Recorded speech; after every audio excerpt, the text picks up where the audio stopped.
90s பழைய நினைவுகளை கொஞ்சம் பறக்க விடலாமா? கவர் இல்லாத மிட்டாய்களை பாட்டில இருந்து எடுத்து சாப்பிட்ட கடைசி தலைமுறை, கிரைண்டர்ல மாவு அரைக்காம ஆட்டுக்கல்ல மாவு அரைச்சு சாப்பிட்ட ஆரோக்கியமான தலைமுறை, செருப்பு இல்லாம கால் கடுக்க ஸ்கூலுக்கு நடந்து போன கடைசி தலைமுறை, டேப் ரெக்கார்டரை யூஸ் பண்ணி ரெக்கார்ட் பண்ண கடைசியான தலைமுறை, 5 காசு 10 காசுன்னு சேர்த்து வச்சு சைக்கிளை வாடகைக்கு எடுத்து ஊரெல்லாம் சுத்தின அழகான தலைமுறை, முதலா செல்போனை யூஸ் பண்ணி நண்பர்கள் கிட்ட பேசின தலைமுறை. நாங்க வளரும் போது டெக்னாலஜியும் எங்க கூட சேர்ந்து வளர்ந்துகிட்டே தான் இருந்தது.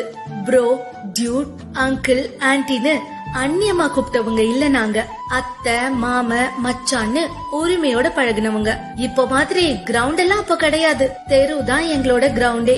வெயிலு மழைன்னு பாக்காம மண்ணில கால வச்சு உருண்டு புரண்ட தலைமுறை, சக்திமானையும் மைடியர் பூதத்தையும் மெய் மறந்து பார்த்த தலைமுறை, பண்டிகை காலங்கள்ல சொந்த பந்தங்களோட கொண்டாடி வீட்லயே இருக்க பெரிய ஆண்டனால இருந்து வர கேபிள வச்சு படம் பார்த்த கடைசியான தலைமுறை. தப்பா நினைச்சாலும் பரவாயில்ல, பக்கத்து வீட்டு மாங்காயும் நெல்லிக்காயும் திருடி தின்ன தலைமுறை, உலகத்தோட பெரிய மாற்றங்களை விட்னஸ் பண்ண தலைமுறையும் நாங்க தான்.